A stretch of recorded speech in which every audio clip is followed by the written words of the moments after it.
Lo que nos une en Colombia es la lengua, ¿no? Es el principal factor de unión. Y la idea misma de Colombia es una idea que vino de afuera. Aquí antes de la llegada de los europeos no existía Colombia. En cambio México existía antes de la llegada de los europeos, el Perú existía antes de la llegada de los europeos, pero Colombia no existía. Aquí había 120 naciones distintas que no habían soñado nunca con unirse, ni con centralizarse. La idea de un centro vino de Europa, ¿no? Entonces, somos una nación moderna en ese sentido. Nacimos con el descubrimiento mucho más que México y que el Perú. Eso no significa que aquí no haya una memoria, sino que la idea de nación es una idea reciente. No construiremos una nación si seguimos creyendo que tenemos que cultivar como en Europa, producir como en Europa, hacer industria como en Europa, depredar la naturaleza como en Europa, porque tenemos que encontrar nuestra propia manera de relacionarnos con este suelo y con esta vegetación. Aquí no hay bosques de una sola especie, en Europa solo hay bosques de una sola especie.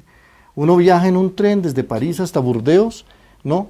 Y ve el mismo árbol repetido 5 horas. Aquí no, aquí basta recorrer 2 horas en cualquier dirección para estar en otro mundo. Un país tan diverso necesita una lectura distinta, una lectura más compleja, menos dogmática, más respetuosa de las regiones, porque una región no se parece a otra, entonces una región no le puede imponer su modelo a las otras, y en esa medida la lectura que hemos hecho del país es tan precaria que todavía flotamos en un país que no conocemos. Cada vez que llega el invierno se nos lleva a las aldeas, se van las carreteras, se arrasa todo, los ríos inundan todo. Cada vez que llega el verano, entonces se acabó el agua.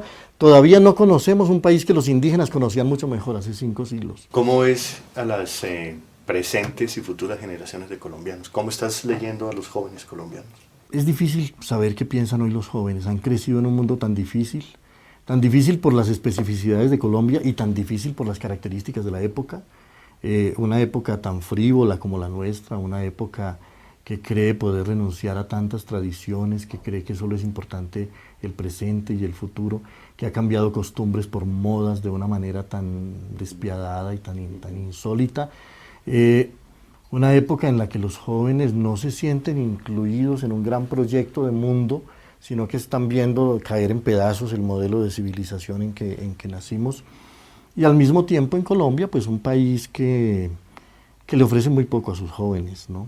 Un país que le ofrece muy poco en términos de felicidad, en términos de proyecto de vida, en términos de modelo, ¿no? De modelos éticos. Los modelos éticos a los que se enfrentan los jóvenes hoy son terribles. Y todos los días vemos, ¿no?, que en Colombia la lección no articulada, pero continuamente expuesta, que reciben los jóvenes es que no se necesitan principios, sino acciones, que no se requiere una ética, sino que más bien les va mucho mejor a los que no tienen escrúpulos, ¿no? Y que muy a menudo les va mucho mejor a los que cometen crímenes que a los que no los cometen. Sin embargo, yo no creo que los jóvenes reciban eso de una manera tan pasiva. Yo creo que toda generación viene con sus propias necesidades y con sus propios sueños, y tiene que haber mucha gente que, viendo fracasar el modelo colectivo de sus mayores, trata de construir personalmente otros paradigmas y otras aventuras. Y el gran proyecto de país del futuro,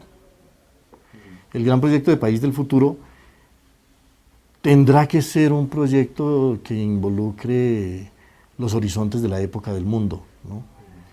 Porque lo que yo creo que es más importante señalar es que Colombia, que se creyó siempre o se sintió siempre un país marginal, un país atrasado, un país distinto de los países donde ocurría la historia, un país que siempre creyó que la verdad estaba en otra parte, la cultura estaba en otra parte, la belleza estaba en otra parte, que a nosotros nos había tocado pues el último rincón y el más deleznable del planeta, porque crecimos en esa lógica, en esa idea.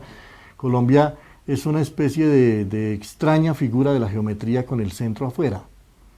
El centro estaba en la corona española, en la Revolución Francesa, en el Vaticano, en el mercantilismo inglés. Ahora para mucha gente está en los malls de Miami, ¿no? No nos sentíamos en el centro del mundo, y esa es una ilusión necesaria, ¿no? Todo pueblo tiene que sentir que de alguna manera es el centro. Pero ahora la modernidad y el siglo XX nos han arrojado la comprobación terrible de que estamos en el centro del mundo, ¿no? Pero no en un centro amable, todo lo contrario. Es decir, los grandes dramas de la época atraviesan a Colombia por todas partes y la atraviesan de una manera central. ¿Cuáles son los grandes males del mundo contemporáneo?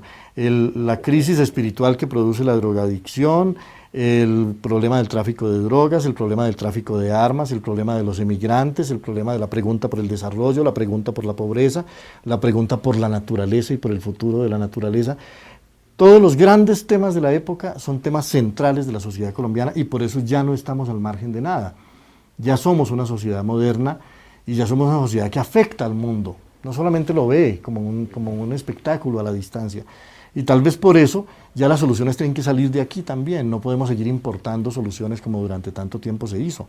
Hasta hace poco todavía los gobiernos, en cuanto eran elegidos, se iban para Europa a planificar cómo gobernar el país. Y todavía aquí hay mucha gente que piensa que para poder gobernar a Colombia hay que irse para Oxford, o para Cambridge, o para Harvard, porque allá les van a enseñar cómo gobernar al país. Yo no creo. Yo creo que hay cosas que hay que aprender del mundo y en diálogo con el mundo.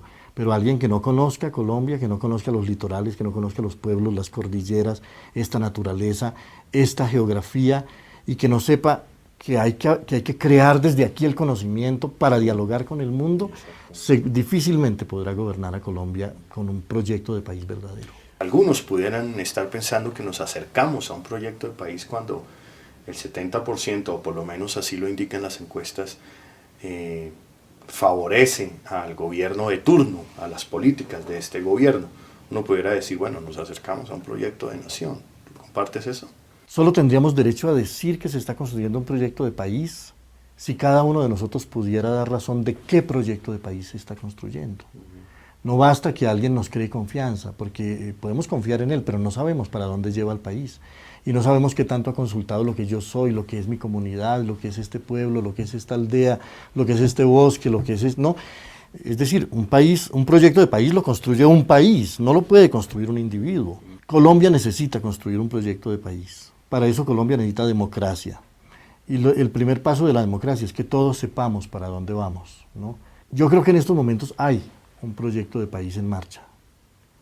No estoy para nada seguro de que ese proyecto de país beneficie a la mayoría de la población y no sea, como siempre ha sido en la historia, el proyecto de unas cuantas personas, hábiles, inteligentes, con visión, pero no sé si con la generosidad suficiente para incluir a toda una comunidad en sus sueños de progreso y en sus sueños de prosperidad. Es decir, un proyecto de país que, repasando las hojas de historia, como tú bien lo has dicho en esta entrevista, sería uno de esos proyectos por encima de los demás, por encima de los muchos, por encima de los humildes, como tantas veces se ha hecho en la historia de este país. A mí me gustaría que no fuera así, pero yo personalmente no sé para dónde va el proyecto de país que se está construyendo. Sé que se está construyendo, pero yo no me siento identificado en él, no me siento incluido en él, ¿no?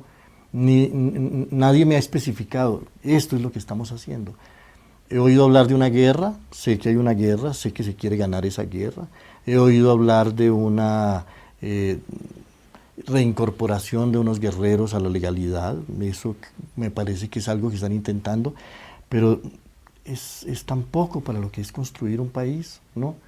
Es decir, cuáles son las prioridades de la economía, cuáles son las prioridades de la cultura, cuál es el diálogo que se está estableciendo entre las comunidades, cuál es la dignidad que va a conquistar el que habita en los litorales en medio de la basura, las señoras que tienen que recoger piangua en Tumaco todo el día, los pescadores que tienen que afrontar el problema terrible, el drama terrible de la contaminación del río Magdalena.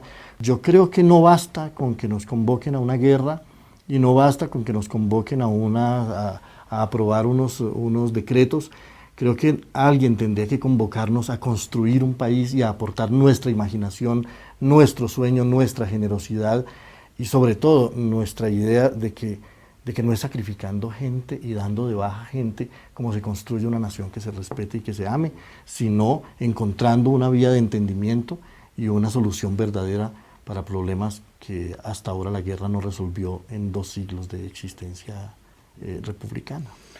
Bueno, William, yo te doy las gracias por acompañarnos en esta media hora. Soy Holman Morris y quedamos en Contravía.